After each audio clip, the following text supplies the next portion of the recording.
साल में 52 जुम्मा होली, एक बार कहने वाले एसीपी अनुज चौधरी को तो आप जरूर जानते होंगे। तब ये देश भर में सुर्खियों में आए थे जब संभल के सीओ हुआ करते थे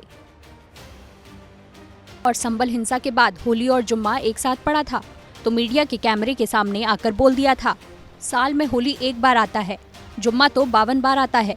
एक बार फिर वही अनुज चौधरी सुर्खियों में हैं और वकीलों के इस हंगामे के पीछे कहीं न कहीं वजह वही है, क्योंकि संभल के मुख्य न्यायिक मजिस्ट्रेट विभांशु सुधीर का जो ट्रांसफर हुआ है, वकीलों का मानना है कि इसके पीछे उनका वो आदेश वजह है जिसमें उन्होंने अनुज चौधरी समेत 15 से 20 पुलिस वालों पर एफआईआर का आदेश दिया। इसी मुद्दे पर बुधवार को संभल जिला अदालत में वकीलों ने मोर्चा खोल दिया। घंटों हंगामा, शोर शराबा और नारेबाजी चलती रही। सीजेएम को वापस लाओ का नारा बुलंद होता रहा। बुधवार को जैसे ही ये खबर वकीलों तक पहुंची कि सीजेएम विभांशु सुधीर का तबादला हो गया, इस आदेश के खिलाफ वकील कोर्ट परिसर में ही प्रदर्शन करने लगे। सीजेएम विभांशु सुधीर के तबादले को लेकर सियासी और प्रशासनिक हलकों में हलचल तेज है, क्योंकि इस मामले के पीछे पुलिस एनकाउंटर, कथित फर्जी मुखबिर, एफआईआर के आदेश की कहानी जुड़ी हुई है। इसलिए अखिलेश यादव ने पहले सोशल मीडिया पर मीडिया के कैमरे पर अनुज चौधरी के मुद्दे पर आवाज बुलंद कर दी। पहले अखिलेश यादव ने एक्स पर लिखा, सत्य स्थानांतरित नहीं होता, उसका स्थान अचल है। न्यायपालिका की स्वतंत्रता का हनन सीधे सीधे लोकतंत्र का हनन है। स्वतंत्र न्यायपालिका ही संविधान की अभिभावक की सुरक्षा कर सकती है। अखिलेश यादव जब मीडिया के सामने और अनुज चौधरी के खिलाफ एफआईआर के आदेश देने वाले जज का मुद्दा उठा तो अखिलेश ने देश की सुप्रीम अदालत और जजों के स्वतः संज्ञान लेने की बात कहते हुए आगे कुछ भी कहने से और सियासी बयानबाजी से इनकार कर दिया। सर, संभल के वो सीजेएम जिन्होंने थोड़े दिन पहले वहाँ के पुलिस के ऊपर फायर करने की बात की थी, कल उनका ट्रांसफर हो गया। मुझे उम्मीद है उसमें सुप्रीम कोर्ट, हाई कोर्ट अपने आप स्वयं संज्ञान लेगा।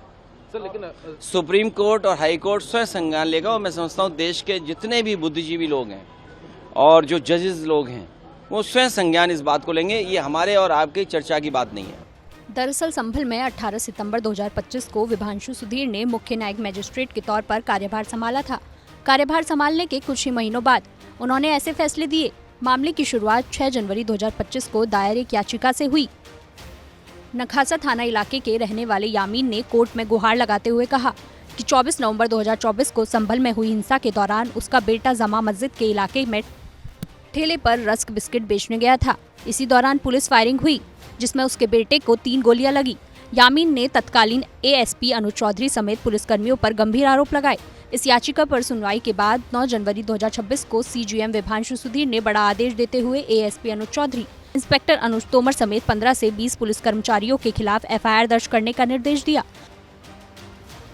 हालांकि ये आदेश 12 जनवरी 2026 को सार्वजनिक रूप से सामने आया। आदेश में पुलिस को 7 दिन में भीतर रिपोर्ट अदालत में पेश करने के लिए कहा गया था। सीजेएम के आदेश के बाद पुलिस प्रशासन खुलकर सामने आ गया। 13 जनवरी 2026 को संभल के एएसपी कृष्ण कुमार विश्नोई ने बयान दिया कि वे एफआईआर दर्ज नहीं करेंगे और सीजेएम के आदेश को हाईकोर्ट में चुनौती देंगे। एएसपी का तर्क था कि इस मामले में पहले ही न्यायिक जांच हो चुकी है, इसलिए दोबारा केस दर्ज करना उचित नहीं है। इसी बीच घटनाक्रम ने नया मोड़ लिया। 20 जनवरी 2026 की रात अचानक सीजेएम विभांशु सुधीर का तबादला संभल के सुल्तानपुर कर दिया गया। विभांशु को सुल्तानपुर के सिविल जज सीनियर डिवीजन के पद पर भेजा गया। तबादले के बाद से ही ये चर्चा तेज हो गई कि एफआईआर दर्ज करने की तय समय सीमा 22 जनवरी 2026 को पूरे होने वाली है, इसलिए ऐसा किया गया है।